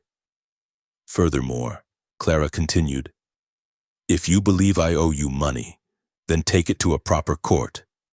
Present your evidence to a judge, not to a crowd of neighbors trying to enjoy their market day. Because I'll tell you right now, Mr. Morley, I don't acknowledge this debt. I don't acknowledge your authority over me, and I don't acknowledge your right to harass me or my husband in public." The silence that followed was profound. For a moment, the entire square seemed frozen, as if everyone was holding their breath. Then, from somewhere in the crowd, old Mrs. Patterson's voice rang out, "Well said, child. Well said indeed." The spell broke. People began moving again, talking in low voices, but the mood had shifted. Clara could see it in their faces, where before there had been curiosity and judgment. Now there was something that looked almost like respect. Morley's face had gone pale with anger, his carefully maintained composure cracking for just a moment before reasserting itself. "You're making a mistake, Mrs. Ward, a very serious mistake." "The only mistake I made," Clara replied, "was thinking I owed you an explanation for my choices. I don't, and I won't again." She turned to Elias, whose face was unreadable but whose eyes held something that might have been pride. "Shall we finish our shopping, husband?" For a heartbeat, Clara thought Elias might demand explanations, might side with Morley, might choose the safe path of abandoning a wife who had brought him nothing but trouble. Instead, he offered her his arm with old-fashioned gallantry. "Of course, my dear. I believe we still need flour." They walked away together, leaving Morley and his supporters standing in the square like actors who had forgotten their lines. Clara could feel the weight of dozens of watching eyes, but for the first time in months, that weight felt like something she could bear. "That was either very brave or very foolish," Elias murmured as they approached the flour vendor. "Probably both," Clara admitted. "I'm sorry you had to hear about the debt that way. I should have told you." "Yes," he agreed quietly. "You should have. But that conversation can wait until we're home." They finished their shopping in relative peace, though Clara was acutely aware of the whispered conversations that followed in their wake. The confrontation had shifted something in the town's perception of her. She was no longer just the desperate woman who had begged for a husband in a saloon doorway. She was someone who had stood up for herself, who had refused to be cowed by a powerful man's threats. Whether that would make things better or worse remained to be seen. As they loaded their purchases into the wagon, Clara caught sight of Morley standing near the church, deep in conversation with Marshal Cole and several other men. His face was dark with anger, and she didn't need to hear their words to know they were planning their next move. "We should go," she said quietly. Elias followed her gaze and nodded. Agreed. The ride home was tense with unspoken words, but Clara found herself oddly calm. She had made her stand, declared her independence, and refused to be intimidated. Whatever came next, she would face it with her head held high. Behind them, Millbrook receded into the distance, but Clara could feel the weight of consequences building like storm clouds on the horizon. The confrontation had been won, but the war was far from over. And somewhere in the back of her mind, a small voice whispered that she might have just made the most dangerous enemy of her life. Part 7. The Night of Reckoning. The ride home from town was heavy with unspoken words. Clara sat beside Elias on the wagon bench, acutely aware of the weight of his silence. The confrontation with Morley had changed everything. There would be no more pretending, no more careful avoidance of difficult truths. The debt was out in the open now, along with all the complications it brought. As they crested the hill that overlooked their valley, Clara felt her heart sink.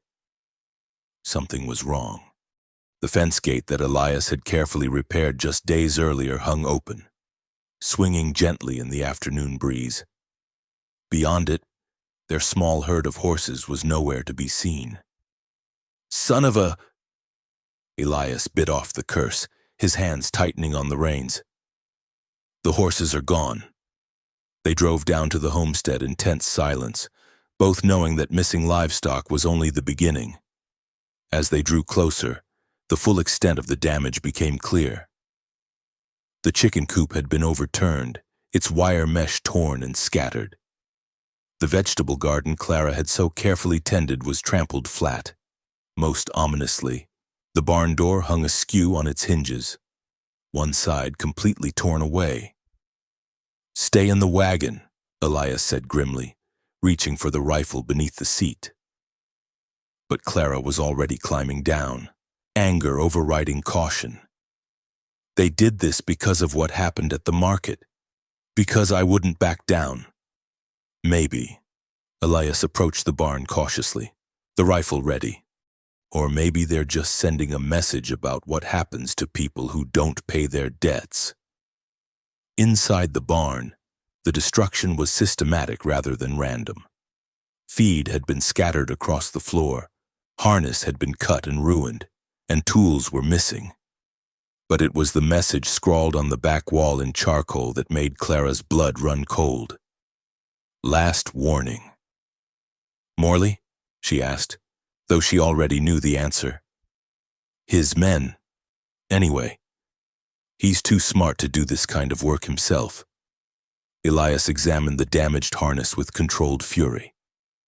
"Probably happened right after we left for town. They've been watching, waiting for the right moment." Clara wrapped her arms around herself, trying to stop the shaking that had started deep in her bones. "I'm sorry. This is my fault. If I hadn't made that scene at the market, if you hadn't made that scene, they would have found another excuse." Elias's voice was calm, but she could see the tension in his shoulders. "Men like Morley don't need reasons. Clara, they make their own." They spent the rest of the afternoon assessing the damage and making what repairs they could. The horses were found 3 miles away, grazing peacefully in a meadow where someone had driven them. Most could be rounded up easily enough, though one mare showed signs of rough handling and would need time to heal. As evening approached, they worked together to secure what remained of their defenses. Elias moved his rifle from the barn to the house, along with a shotgun Clara hadn't known he owned. Oil lamps were positioned strategically near windows, and they made sure the well pump was working in case they needed to fight a fire. "You think they'll be back tonight?" Clara asked as they prepared a simple supper. "Yes." Elias didn't soften the truth. "They'll want to finish what they started. Morley can't let your defiance go unanswered, not after the whole town witnessed it." Clara nodded, surprising herself with how calm she felt. The fear was still there, but underneath it was something harder and more determined.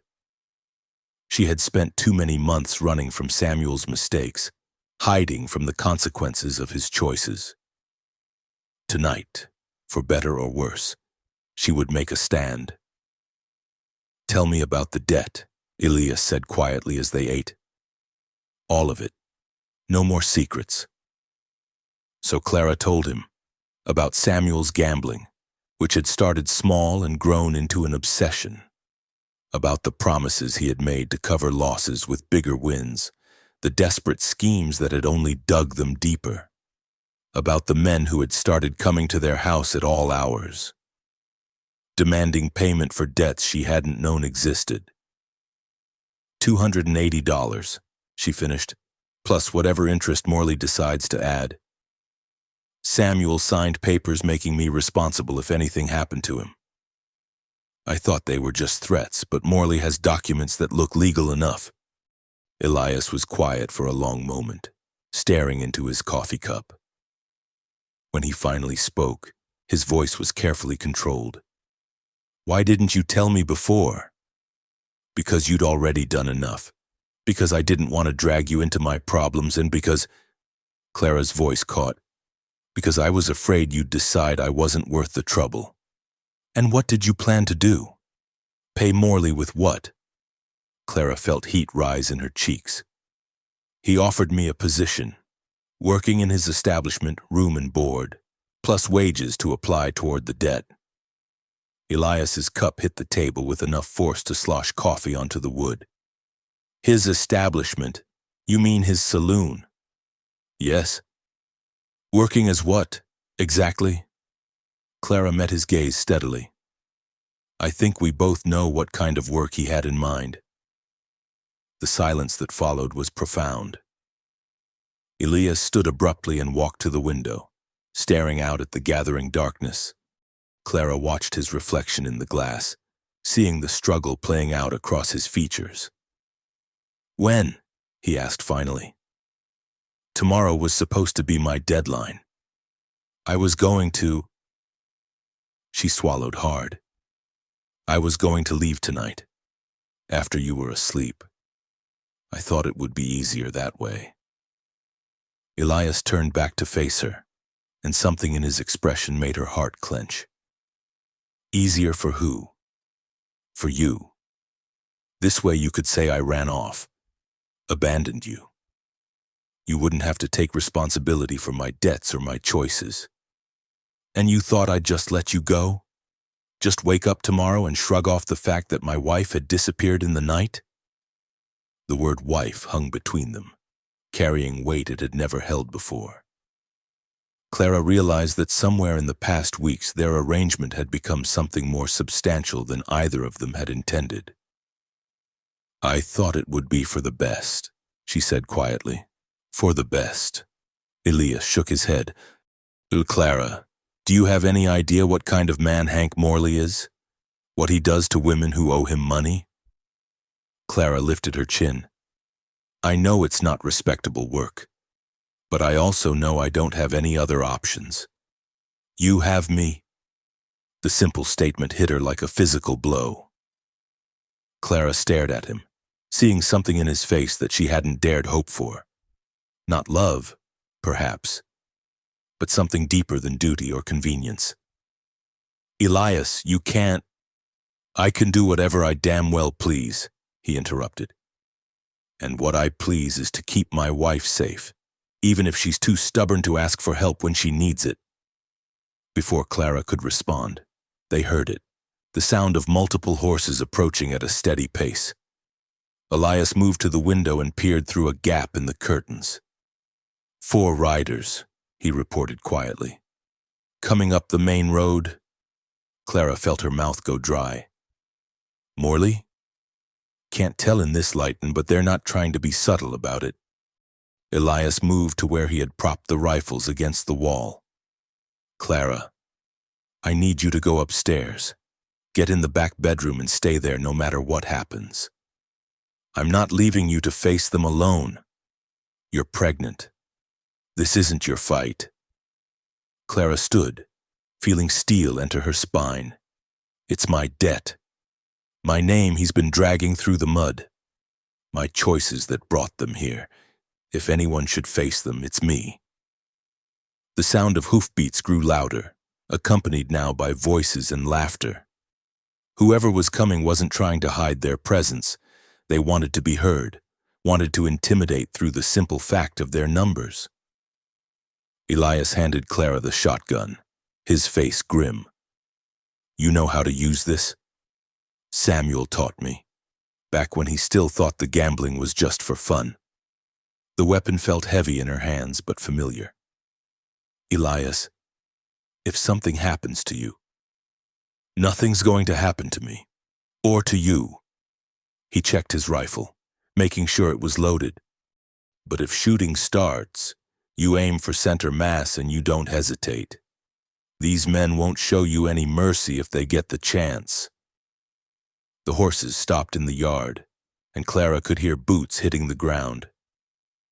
Through the window, she could make out shapes moving in the moonlight, men positioning themselves around the house with military precision. Ward! The voice that called out was unfamiliar, rough with drink and amusement. We've come to collect what's owed. Elias moved to the front door but didn't open it. Then you can come back with proper legal documents and a sheriff's deputy. This is private property. Laughter answered him, harsh and mocking. Legal documents? That's a good one. Tell you what, Ward, send the woman out and we'll call it even. She's got a debt to work off. Clara felt something cold and dangerous settle in her chest. She moved to the window on the other side of the door, peering through the curtains. In the moonlight, she could see 4 men spread out across the yard. None of them was Morley, but she recognized the type, hard men accustomed to violence, the kind who enjoyed their work. The woman is my wife, Elias called back, and she's not going anywhere. Your wife? More laughter. That's rich.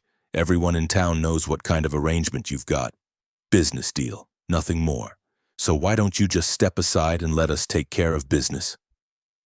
Because, Elias said quietly, his voice carrying clearly in the still air, I'm the kind of man who keeps his promises, and I promised to protect her. The laughter stopped. For a moment, the yard was silent except for the sound of horses shifting and harness creaking. Then a new voice spoke, older, calmer, and infinitely more dangerous. That's real touching, Ward. But the thing is, some debts can't be avoided forever, and Mr. Morley's patience has run out. Clara recognized the voice now, Pete Garrison, one of Morley's regular poker partners and his unofficial enforcer. A man who had never met a problem he couldn't solve with his fists or a gun. Then Mr. Morley can take his case to court, Elias replied. Until then, you're trespassing. Court? Garrison laughed. Court's for people who can afford lawyers. Ward, people like us. We settle things more directly. Clara saw movement near the barn. One of the men was working his way around the side of the house, probably trying to get to the back door. She touched Elias's arm and pointed, and he nodded grimly. Seems to me, Elias called out, that 4 men against 1 woman and her husband aren't very good odds. Takes a special kind of courage to ride out here in the dark to threaten a pregnant woman. Courage? Garrison's voice hardened. We'll show you courage. Boys, let's... The words were cut off by the distinctive sound of a rifle being cocked. But it wasn't Elias's rifle. The sound had come from outside. That's far enough, Garrison. Clara's heart leaped as she recognized the new voice. Marshal Cole had arrived, though whether as ally or enemy remained to be seen. Marshal, Garrison said carefully, this is private business. Is it?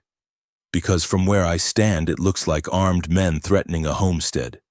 That's the kind of private business that interests me professionally. Clara exchanged glances with Elias. Cole's arrival changed everything, though she wasn't sure whether for better or worse.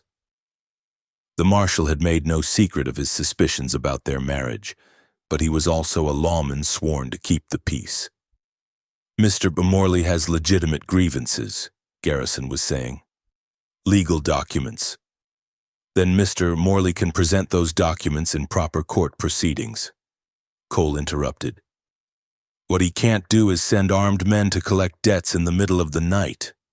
That's called extortion. And it's against the law. The silence that followed was tense as a coiled spring.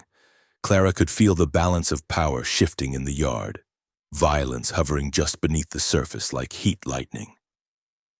When Garrison spoke again, his voice carried barely controlled anger. This isn't over. No, Cole agreed. It's not. But it's over for tonight. I suggest you boys ride back to town before I decide to arrest you all for disturbing the peace. Clara heard boots moving across the yard, harness jingling as men mounted their horses. Within minutes, the sound of hoofbeats was fading into the distance. But the threat remained, hanging in the air like smoke. Tomorrow would bring new challenges, new confrontations. Tonight, however, they had survived, and somehow, in the space of a few hours, everything between Clara and Elias had changed forever. Part 8. Hard-won peace. 3 weeks passed before Clara dared to believe that the worst might truly be over. The morning after Garrison and his men had been turned away by Marshal Cole, she had awakened expecting to find them returned with reinforcements, or perhaps Morley himself riding up the lane with legal documents and a court order. Instead, she found Elias in the kitchen making coffee, the familiar domestic sound as reassuring as a prayer answered. Sleep all right? He asked, though the careful way he studied her face suggested he already knew the answer. Better than I expected. Clara moved to the window, looking out over their valley where morning mist clung to the creek bottom like cotton batting. Everything looked peaceful, normal, almost too normal after the tension of recent weeks. Cole stopped by early this morning, Elias said, handing her a cup of coffee. While you were still sleeping. Clara's stomach tightened. What did he want? To tell us that Morley left town yesterday, packed up his affairs and headed back to the county seat. Apparently, he's decided to pursue his business interests elsewhere. Clara set down her cup with shaking hands. Just like that? Just like that. Elias's expression was unreadable. Cole seemed to think your performance at the market had something to do with it. Said Morley doesn't like public humiliation, and he especially doesn't like it when his victims fight back. You think he's really gone? Or just regrouping?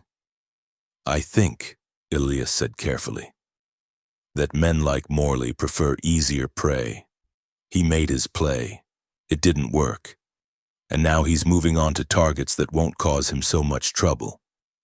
Clara wanted to believe it, but weeks of living in fear had made her cautious about hope. And the debt?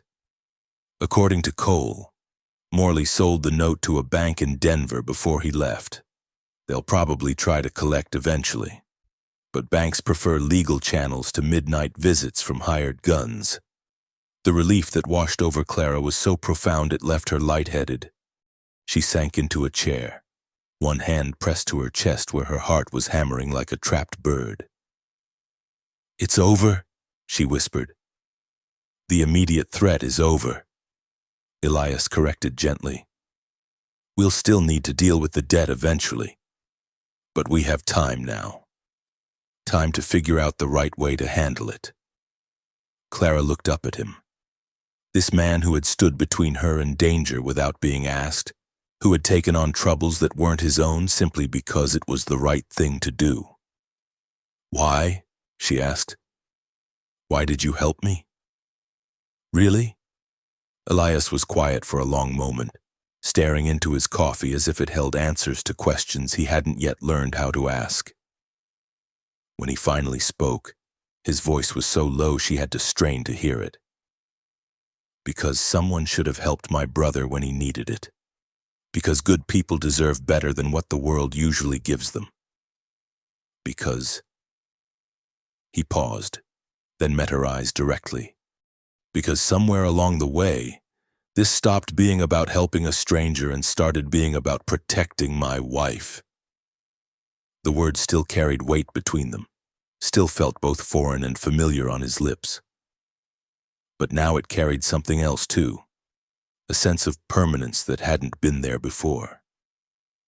"Even though you know about Samuel now, about the gambling, the debts, all of it, especially because of that—" Elias reached across the table and covered her hand with his.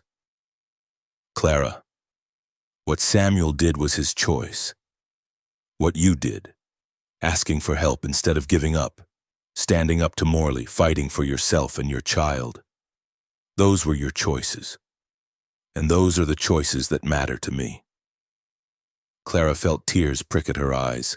After months of carrying shame like a stone in her chest, the simple gift of being seen as herself rather than as Samuel's widow was almost overwhelming. "I don't know how to be a real wife," she admitted. "I don't know what you expect or what you want from this arrangement." "I don't know either," Elias said honestly. "But I know we have time to figure it out. No more deadlines, no more threats, just time." Over the following days, they began to establish a new rhythm, one based on choice rather than necessity. Clara continued to sleep in the upstairs room, but now the arrangement felt temporary rather than permanent, a matter of propriety rather than emotional distance. Elias continued to treat her with careful respect, but there was a new ease between them, a sense that they were building something together rather than simply surviving from day to day. The work on the homestead took on a different quality as well. Where before they had been making repairs born of desperation, now they were making improvements with an eye toward the future. Elias talked about expanding the vegetable garden next spring, about buying more cattle when the finances allowed. Clara found herself making small changes to the house, rearranging furniture, mending curtains, adding touches that made the space feel more like a home. The town's attitude toward them shifted as well, though more slowly. At church the following Sunday, Clara noticed fewer stares and more genuine greetings. Martha Henley was still cool, but her coolness now seemed born of wounded pride rather than active hostility. Even Marshall Cole tipped his hat when they passed him on the street, though his expression remained carefully neutral. The real change came on a warm afternoon in late October, when Clara was hanging laundry and saw a familiar figure walking up the lane. Mrs. Patterson approached with the measured gait of someone whose joints had seen too many winters, but her face was bright with purpose. "Clara." "Dear," she called out, "I hope you don't mind the intrusion, but I have a proposition for you." Clara set down her laundry basket, curiosity overriding caution. "Of course, Mrs. Patterson, can I offer you some tea?" "That would be lovely." The elderly woman settled onto the porch steps with a grateful sigh. "These old bones aren't what they used to be." As Clara prepared tea, Mrs. Patterson explained her visit. "I've been thinking about what you said at the market that day, about standing up for yourself, about not letting anyone else define your worth." Clara brought out the tea service, along with some of the apple butter Mrs. Patterson had sold them weeks earlier. It seemed like the right thing to say at the time. It was exactly the right thing to say, and it got me thinking about other women in this town who might benefit from hearing such words. Mrs. Patterson accepted her tea with a grateful nod. I've been wanting to start a ladies' circle, not just for quilting and gossip, but for real conversation about books, about current events, about the challenges we face as women in this frontier country. Clara raised her eyebrows. That's quite progressive for Millbrook. Perhaps it's time Millbrook became a bit more progressive. The question is, would you be interested in helping me organize such a group? Your recent experiences have shown that you have both courage and wisdom to share. Clara felt a flutter of something that might have been excitement. For months, she had felt isolated, cut off from the community by circumstance and scandal. The idea of finding her place among the women of Millbrook, of having something to contribute beyond mere survival, was appealing in ways she hadn't expected. I'd be honored to help, she said. Wonderful. I was hoping we might start with a small group, perhaps 6 or 8 women to begin with. We could meet here, if you're willing. Your home is far enough from town to discourage casual gossip, but close enough to be accessible. Clara looked around at the homestead, seeing it through new eyes. The house that had been a refuge could become something more, a gathering place, a center for the kind of community she had always wanted to be part of. I think that sounds perfect, she said. Mrs. Patterson smiled, her weathered face crinkling with satisfaction. Then it's settled. I'll speak to a few women I have in mind. Dolores from the restaurant, young Mrs. Mackenzie from the schoolhouse, perhaps even Martha Henley if she can be convinced to unbend a little. That evening, Clara shared the news with Elias over supper. His reaction was immediate and positive. It's a good idea, he said. You need friends, connections beyond just our household. And the women here could use someone like you, someone who's seen a bit of the world's hard edges and come through stronger for it. Someone who caused the biggest scandal Millbrook has seen in years.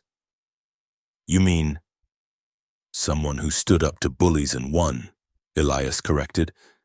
That's not a scandal, Clara. That's leadership. The first meeting of what they came to call the Millbrook Ladies Literary Society was held on a crisp November afternoon. Clara had spent days preparing, cleaning the house until it gleamed, baking enough food to feed a small army, arranging chairs in the front parlor to encourage conversation rather than formal presentations. 6 women came, including Mrs. Patterson and, to Clara's surprise, Martha Henley. The conversation started stilted and formal, but gradually warmed as they discussed the book Mrs. Patterson had chosen, a collection of essays by Ralph Waldo Emerson about self-reliance and individual conscience. I find his ideas quite radical, Martha admitted, though there was grudging interest in her voice. The notion that we should trust our own judgment over established authority. Perhaps that's exactly what we need more of, suggested Anna Mackenzie, the school teacher. Too often we allow others to do our thinking for us, especially when it comes to matters that affect our own lives. Clara caught Mrs. Gunn Patterson's eye and saw the older woman's satisfied smile. This was exactly the kind of conversation she had hoped to foster. Women thinking, questioning, supporting each other in ways that went beyond traditional domestic concerns. As autumn turned toward winter, the meetings became a regular feature of Clara's life. The group grew slowly, adding new members as word spread about the stimulating discussions and genuine fellowship they offered. Clara found herself taking on more of the leadership role, organizing topics, facilitating conversations and discovering talents she hadn't known she possessed. Elias watched these developments with quiet satisfaction. Clara was blooming in ways that had nothing to do with her pregnancy, becoming more confident, more engaged with the world around her, more fully herself than he had yet seen her. Their own relationship continued to evolve as well. The careful distance they had maintained began to feel artificial rather than respectful. They talked more openly now, sharing stories about their pasts, their hopes for the future, their growing understanding of what their marriage might become. One evening in early December, as they sat by the fire after supper, Clara felt the baby kick with unusual vigor. Without thinking, she pressed her hand to her belly and gasped. "You all right?" Elias asked, immediately alert. "Just active tonight," Clara said, then hesitated. Would you like to feel?" Elias's eyes widened slightly. "Are you sure?" Clara nodded, reaching for his hand and placing it over the spot where the baby was moving. For a moment they sat perfectly still, and then the child obliged with another strong kick that made Elias jump. "Good Lord," he breathed. That's remarkable." Clara watched his face, seeing wonder and something deeper, a tenderness that made her heart clench with possibility. "Elias," she said quietly, "what happens when the baby comes? What happens to us?" He was quiet for a long moment, his hand still resting on her belly. When he spoke, his voice was steady but soft. "I think," he said, "that we become a family, if that's what you want." Clara felt tears spring to her eyes, not tears of sadness or fear, but of relief and gratitude and something that might have been love beginning to take root. "Yes," she whispered. "That's what I want." Outside, snow had begun to fall, the first of the winter, covering the valley in pristine white, inside by the warmth of their fire. Clara and Elias sat together in comfortable silence, his hand on her belly and hers covering his, while their child moved restlessly between them, a promise of the future they were choosing to build together. The desperate woman who had stood in a saloon doorway months earlier was gone, replaced by someone stronger, more certain of her own worth. The man who had offered protection out of duty had discovered something deeper than obligation. And the marriage that had begun as a business arrangement had grown into something neither of them had dared hope for when they first spoke their vows. Some kinds of happiness came hard-won, earned through struggle and tested by adversity. But perhaps those were the kinds that lasted longest, rooted deep enough to weather whatever storms might come. As Clara drifted off to sleep that night, she realized she was no longer afraid of the future. Whatever it brought, she would face it not as a desperate woman seeking shelter, but as someone who had found her place in the world and someone who belonged exactly where she was,